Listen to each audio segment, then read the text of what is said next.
नमस्कार, मैं हरशंकर कुमार और आप देख रहे हैं अपना टॉप न्यूज को। आप मेरे कैमरे में जिस चेहरे को देख रहे हैं ये कोई परिचय का मोहताज नहीं। सुपौल जिला के नगर परिषद त्रिवेणीगंज के डिप्टी चेयरमैन प्रत्याशी योगेंद्र यादव जी हैं। सबसे पहले मेरे चैनल पे स्वागत है सर आपका। आपको भी धन्यवाद और श्रोताओं को भी मेरा नमस्कार। इसके बारे में मैं बता दूं पहले विस्तार से।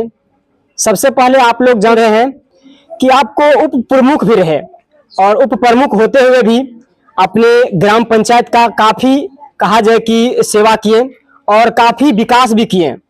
उसके बाद आपको 2010 में ये पिपरा विधानसभा क्षेत्र से एमएलए का चुनाव भी लड़े। पिपरा विधानसभा से किस पार्टी से लड़े थे सर? भाकपा माले से हम लड़े। बता दूं, नया में फिर आपको सुपौल जिला के नगर परिषद त्रिवेणीगंज बना और उसमें उप मुख्य पार्षद के रूप में चुनाव लड़े। गीता देवी और जनताओं का प्यार मिला, आशीर्वाद मिला और विजयी हुए।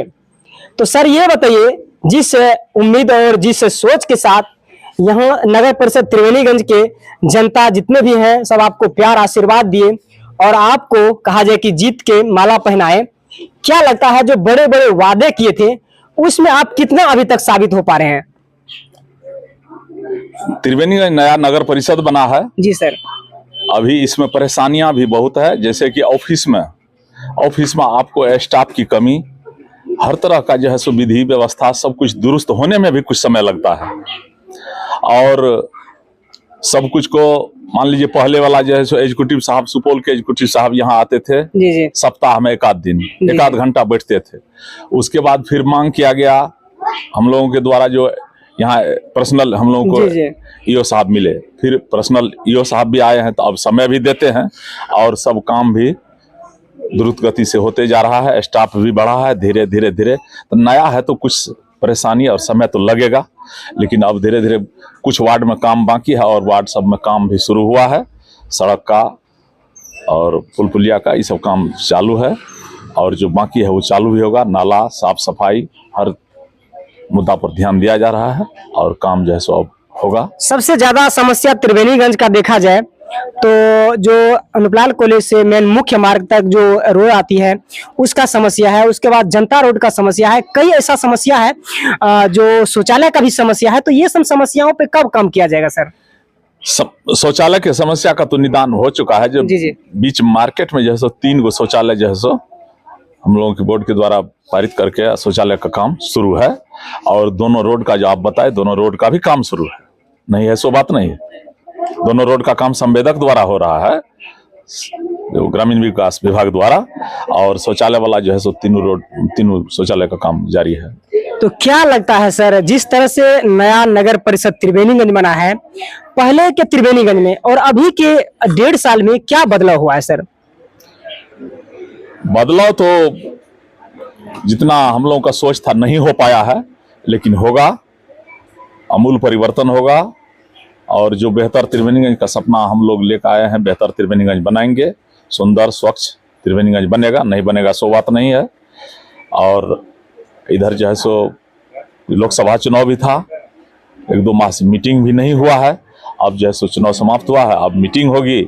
इसके बाद जो है सो फिर जहाँ जहाँ योजना बाकी है योजना भी लिया जाएगा और पहले वाला योजना का जो है सो उस पर क्रियान्वयन देखा भी जाएगा, जो क्या काम हुआ है क्या बाकी है, इस पर पैनी नजर रखा जा रहा है। जैसे प्रधानमंत्री आवास योजना की बात की जाए तो क्या इन जो योजनाओं का लाभ है गरीब जनताओं को मिल रहा है कि सर नहीं मिल रहा है? प्रधानमंत्री आवास का जो है सो प्रत्येक वार्ड से लिया गया है, पेपर जमा भी हुआ है और उस पर काम नहीं हुआ है, लेकिन अब जो बैठक होगा आगे इस पर जो है सो गंभीर मुद्दा के रूप में इसको लिया जाएगा। जैसे कि हर एक जगह अभी देखने को मिलता है कि तालमेल को लेकर, तो जैसे कि मुख्य पार्षद हो चाहे उप मुख्य पार्षद हो, वार्ड पार्षद हो, इन सब की कहा जाए कि तालमेल कर पंचायत और मुख्य नगर परिषद त्रिवेणीगंज के अंतर्गत जितने भी समस्या है समाधान किया जाएगा तो कितना सॉल्व रहेगा सर? नहीं, मान लीजिए मुख्य पार्षद हो, उप मुख्य पार्षद और हमारे जितने माननीय पार्षद जी हैं, सब एक परिवार है और परिवार में जब तक सब सामंजस्य और मिलजुल करके एक होकर के नहीं होगा तो काम अच्छा नहीं होता है। तो हम लोग तो प्रयास करते हैं कि सब मिलजुल करके काम हो और होगा, नहीं होगा सो बात नहीं है, काम तो करना ही है। त्रिवेणीगंज में खास करके बात की जाए तो सर जाम की समस्या अक्सर रहता है, तो इन जाम पे किस तरह से कैसे काबू पाया जाएगा? जाम के बारे में तो अभी हम पहले आपको बताए भी हैं। जो जाम के लिए जो है सो जहाँ मंगल हाट है और ठेला और जो वेंडर वाला जो लग जाता है तो उससे जाम की समस्या उत्पन्न होता है, तो उसको जो है सो शिफ्ट करने का दशहरा टाइम में बात हुआ था, लेकिन जैसे उस पर विचार हुआ जो दशहरा में मेला उला है इसको जो है सो अभी छोड़ दिया जाए। उसके बाद बैठक में इस पर विचार नहीं हुआ, लेकिन अब विचार होगा जो ठेला गाड़ी ये सब को जो साइड लगाया जाएगा तो जैसे जाम की समस्या का निदान होगा, नहीं होगा सो बात नहीं। 1.5 साल आप लोग के शपथ ग्रहण को होने वाला है, 1.5 साल में जो कार्य होना था सर, क्या लगता है कि आपके हिसाब से वह कार्य हुआ है नगर परिषद त्रिवेणीगंज में? नहीं, जो सोच के साथ हम लोग आए थे 1.5 साल में, लेकिन काम नहीं हुआ है, बहुत धीमी गति से हुआ है। लेकिन अब हम लोग इस पर जो है ना चाहते हैं कि बहुत तेजी से काम हो और विकास हो और सुंदर त्रिवेणीगंज, स्वच्छ त्रिवेणीगंज का जो सपना हम लोग लेकर आए हैं उस पर हम लोग सब एक जगह बैठ करके मिल करके इस पर गंभीर विचार करेंगे। जिस तरह से नहर का साफ सफाई हो, गरीब किसानों के लिए पानी का व्यवस्था हो, इन सब पे कब कार्य किया जाएगा सर? अब प्रत्येक मुद्दा पर ध्यान दिया जाएगा, चाहे अस्पताल हो, कि सिंचाई व्यवस्था हो, शिक्षा व्यवस्था हो। अब प्रत्येक व्यवस्था पर बैठ करके हम लोग बोर्ड की बैठक होगी, उसमें चर्चा होगी और जितने हमारे सम्मानित पार्षद हैं, मुख्य पार्षद हैं, पदाधिकारी हैं, सब पर विचार करके सब बिंदु पर काम किया जाएगा। सर क्या लगता है नगर परिषद बनने से नगर परिषद त्रिवेणीगंज के जो 27 पंचायत की जो जनता है, क्या लगता है इनसे उनको नुकसान हुआ या फायदा हुआ? त्रिवेणीगंज में एकाएक यहाँ नगर पंचायत पहले बनना चाहिए था, लेकिन नगर परिषद बन गया, जिससे जैसे देहाती इलाका को भी इसमें समेट लिया गया है। जबकि नगर पंचायत बनता तो इतना 8, 10, 12 वार्ड बनता, जी जी, लेकिन नगर परिषद जो एकाएक बना तो और लंबा चौड़ा देहाती इलाका को भी समेट लिया गया, जिससे और जो लोगों को है ज्यादा परेशानी हो गया नगर परिषद बनने से। जैसे बिजली में वृद्धि हो गया, उसके बाद रजिस्ट्री में वृद्धि हो गया और काफी जनताओं को परेशान होना पड़ रहा है। घर का टैक्स देना पड़ रहा है।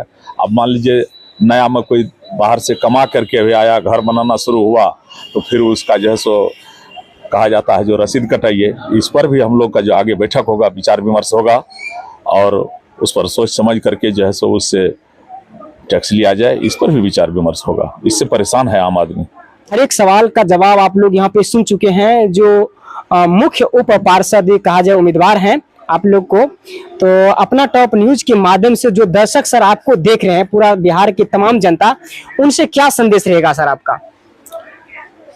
तमाम जनता से हमारा यही कहना है, जो भी प्रतिनिधि हैं, जिस तरह बेटा बन करके हम वोट लेते हैं, पैर हाथ पकड़ करके वोट लेते हैं जनता से, उसी तरह हम बेटा बन करके उसके लिए 24 घंटा काम के लिए हम तत्पर रहें। और हम लाखों आदमी का वोट लेते हैं और अपने बेटा, पोता, पत्नी, बाल बच्चा, परिवार के लिए दिन रात सजाने में लगे रहते हैं। ये नहीं होना चाहिए। यदि हम लाखों आदमी का वोट लिए हैं तो हम लाखों का बेटा बने हैं, यही हमारा सोच है। और जो दुनिया के लिए करके जाता है वो अजर अमर धरती पर रहता है, जो ओनली अपने के लिए करके जाता है उसका नाम लेने वाला आगे कोई नहीं रहता है। और माँ के कोख से इंसान को बार बार पैदा होने का मौका भी नहीं है। आए हैं तो कुछ करके जाना चाहिए, यही हमारा।